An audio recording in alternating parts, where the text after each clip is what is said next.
So 20 miles per hour speed limits, are they a good thing? Are they a bad thing? Do they help society? Do they improve pollution, make it worse? Do they reduce accidents? What are the pros? What are the cons? Where are they? And are they coming to you? Well, I'll tell you everything in this video. Brown car guy.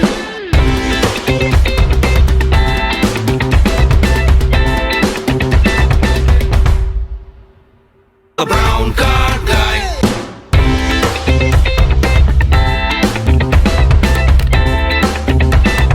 Brown car guy.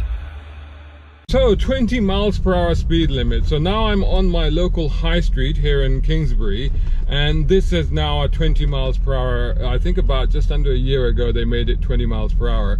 And you know what, that's fine. I'm okay with that, because on this road you can see right now I'm crawling along. It's nearly always like this, you know, the traffic is always built up. People are diving in and out of these parking spaces. People are crossing the road constantly, going from this shop to that shop. Buses are pulling up. The delivery scooters from the Pizza Hut and other places are pulling out and pulling in all the time. So actually, you know what, I'm okay with this, because this actually does, I think, make things better, because you're going so slowly that when crazy stuff happens in front of you, like this old couple just suddenly wanting to walk out, that person suddenly doing a U-turn now in the middle of this road, then you're prepared for it. You can stop. And on this road, that sort of stuff is likely to happen. So it makes perfect sense. However, come with me. Right, so here now we are on a residential side street. And this area has literally just, I think a couple of months ago, it was turned into a 20 miles per hour zone, or 20 miles per hour limits were put up. I don't know, do you call them zones? Some people have said that they're zones, but in fact they're not zones, are they, if they're just putting limits up everywhere? So the 20 miles per hour limit has been put up here. Right, so let's look at this. For example, this is how I would normally drive in this area. Now this, wait for it, this now, this is 20 miles per hour. I mean, I feel like I could walk quicker than this. This is incredibly slow, and incredibly slow particularly in this context, in the context that I'm now on this residential street, which is very quiet, it's very empty, good visibility, no issues, and I'm doing, hang on, wait for it, I'm building up speed, and now I'm doing an indicated 20 miles per hour. That's 20 miles per hour. Yeah, this is too slow. Brown car guy. So why should you care? Well, because it's coming, and it's coming to you. Now think about this. For example, the Welsh government has already announced and confirmed that September the 17th this year, it will introduce a default 20 miles per hour limit across all restricted roads. What do we mean by restricted roads? Well, according to the definition, restricted roads are where street lights are no more than 200 yards apart. So this is basically residential streets and built up areas, you know, like we were just driving along now. Now, it's the first UK nation to do this. And some places in Europe, of course, actually have it. Spain actually has, I think in its cities, a 30 kilometer per hour limit, which is actually less, because 30 kilometer per hour actually calculates out to 18.5 miles per hour. So it is actually 1.5 miles per hour less, if you like. And of course, as you would know, London, and of course this is where I am, pretty much I think central London, where the congestion charging zone is, and actually now, that was, I think in 2020, that was all of 20 miles per hour, and I think most of central London now is 20 miles per hour. Certainly as soon as, you know, on the rare occasions that I drive into London, you know, you hit a 20 miles per hour zone when you're entering London, and then pretty much it's 20 miles per hour the whole time. In fact, TfL says it's rolling it out, they're rolling out the speed limit to 137 miles of road in London by 2024.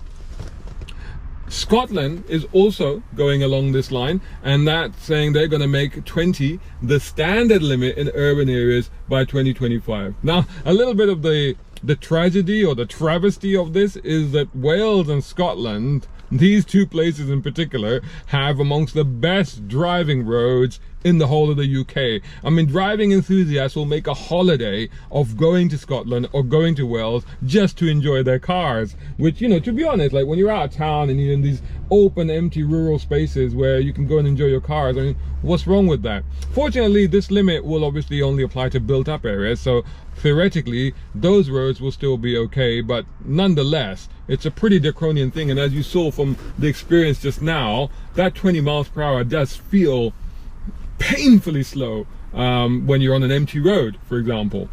And because of that, it's no surprise to learn that stats shows that nobody actually obeys these 20 miles per hour limit. Government stats show, in 2021 these were, that 87% of drivers broke that speed limit. I mean, to be fair, 51% of drivers were already exceeding the 30 miles per hour limit anyway. And now you have 87% of drivers exceeding the reduced 20 miles per hour speed limit. Now, what's the advantage of the speed limits? Well, it does say that it reduces fatalities and accidents. This is what one study says. And the study, however, in Belfast contradicted that study and actually said that there was no statistical difference in the long-term rate of crashes, casualties, or even the average speed of traffic when you reduce from 30 to 20 miles per hour. That's interesting. So no statistical difference in long-term rate of crashes, interesting use of words, rate of crashes, casualties, and the average speed. They did say, however, it reduced traffic in those areas, and that's not surprised, because when it's as painfully difficult to drive in a 20 miles per hour limit as that, then of course you're going to try and avoid that at all costs. Particularly if it's being enforced. And this is the other thing, a police chief in Norfolk apparently has said that it's really hard to actually enforce those limits, I guess because of the sheer area that they cover and the residential areas that they cover. You know, and in those areas there's not normally cameras, and police are not normally there. Police are just not hanging around, are they? Police are always on the main roads or going over to hotspots or things like that. They're not actually monitoring traffic in those side roads or those areas, and there aren't that many cameras. But where there are cameras, watch out, because the cameras will get you. In fact, in a 3-year period in Islington, nearly 8,000 tickets were issued. In the same area, police themselves issued about 300 tickets in that duration, but nearly 8,000 tickets were issued according to the camera. So it's no surprising that one of the disadvantages of this 20 miles per hour speed limit is that basically turns all of us into criminals. If 87% of us are going faster than the limit, then potentially, you know, all drivers are effectively criminalized, you know, because they're all breaking the law.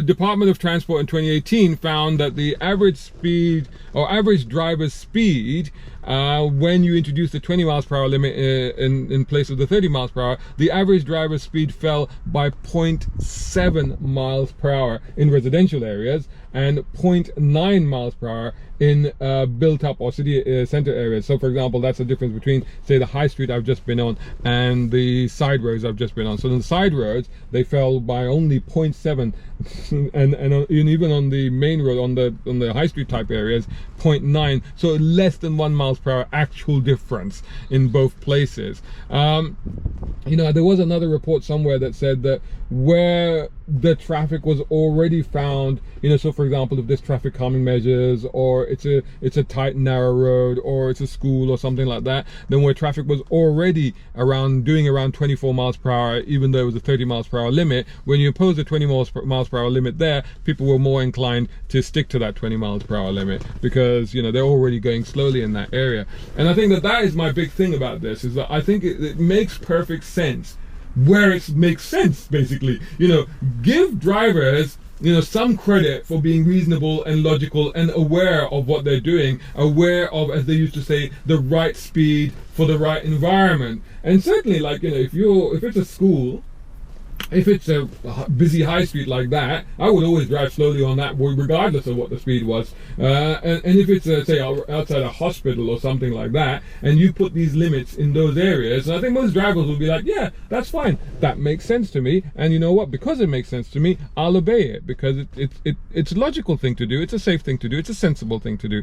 But when you're driving on an empty road, and the empty road has a 20 miles per hour limit, and you go, why am I doing 20 here? There's nobody here. It doesn't make any sense. So the other thing that is worth touching on, because I've had a few people comment about this on some of my other videos, and they've said that, well, the lower speed limit, the 20 miles per hour speed limit, has an impact on pollution, and from their point of view they're saying it has a negative impact on pollution. Now I've tried to look into this and I found no evidence of that. I've got to be honest with you. The reducing the speed from 30 to 20 does not increase pollution as far as I can find. In fact, all I could find was that actually it reduces pollution. A, because you're going slower, you're using less engine revs, so you're putting out less of the emissions, the tailpipe emissions that you would normally do. In addition to that, when you look at the fact that in my recent video, as I discussed, they're now saying that there's a more emission that's coming from the tires and from the braking. So if you take braking, for example, there's less braking going on because you're braking at reduced speeds. And in some cases, if you're doing 20, there's less reason for you to brake. Whereas if you're doing 30 and suddenly a car is pulling out or something, then you'll be braking. Whereas if you're doing 20, chances are you just have to ease off and you'll just be slowing down. And so you see what I'm saying. Basically, there'll be less braking and there'll be less hard braking, which means less emissions from the brakes. So the reality is that, yeah, the emissions don't go up, and if anything, they probably would go down. So that is fair to say. And of course, it's also fair to say that reducing the speed would cause less injuries and certainly less fatalities if, God forbid, you did actually hit a pedestrian or a cyclist, because obviously the slower impact is less likely to cause any physical injury. I'm not saying it won't, but certainly compared to an impact at 30 miles per hour, it is significantly reduced. But to be fair, I mean, a lot of these things are down to the safety of modern cars as well, the way that they're designed for pedestrian safety and crash safety. Things like people don't realize the reason the cars are designed the way they do, the reason the bonnets are so much higher now than they used to be, is because there's a minimum stipulation of space between the top of the bonnet and the top of the engine. So that if somebody hits that, what they were finding was that people were hitting the bonnet, and it wasn't hitting the bonnet that was hurting them or causing an injury, or in some cases sadly killing them, but it was when that then went down and they hit the engine block, which was much more less giving, if you like. So that was where the real force of the impact was. So they increase that distance. In fact, some cars even have the equivalent of airbags and bonnets, where if a pedestrian hits the bonnet will actually go up to increase the distance between the bonnet itself and the engine below, so that there's more room for that pedestrian's body or head or whatever to travel before hitting something that's really hard. So in conclusion then, I think the 20 miles per hour limits are coming. They're going to be really hard to enforce, so I'm sure that and I'm not saying that you should, but I'm sure that most people will continue to drive at or about the speed that they normally drive, with maybe a slight reduction. And that's not me saying it, it's just that's the stats saying that anyway. But secondly, I think that I think it's a little bit foolish. I think that when you come to areas like mine, which is not that built up and not that congested, and suddenly you're putting blanket 20 miles per hour limits on all of the side roads, then the mind starts to go, well, I'm just going to ignore all of the limits everywhere because they just don't make any sense. Whereas if you put it outside schools, hospitals, high streets and places that make sense, people will be like, yeah, this makes sense, I should slow down here. Anyway, that's my opinion on it. Let me know what you think of it. Brown car guy. Hope you enjoyed that video. If you did, please hit the like button and share this video as well if you can. And while you're at it, check out these guys who also sponsor my content. I am deeply grateful to them because it helps me to buy new equipment, put fuel in the cars, and yes, buy a cup of coffee. You can do the same. Just go here or right here on YouTube. Just hit these three little dots down here and click on thanks. Make sure you're signed in first. My content is free, but this is how you can help me keep it that way. I may even send you a gift. Oh, by the way, watch this next.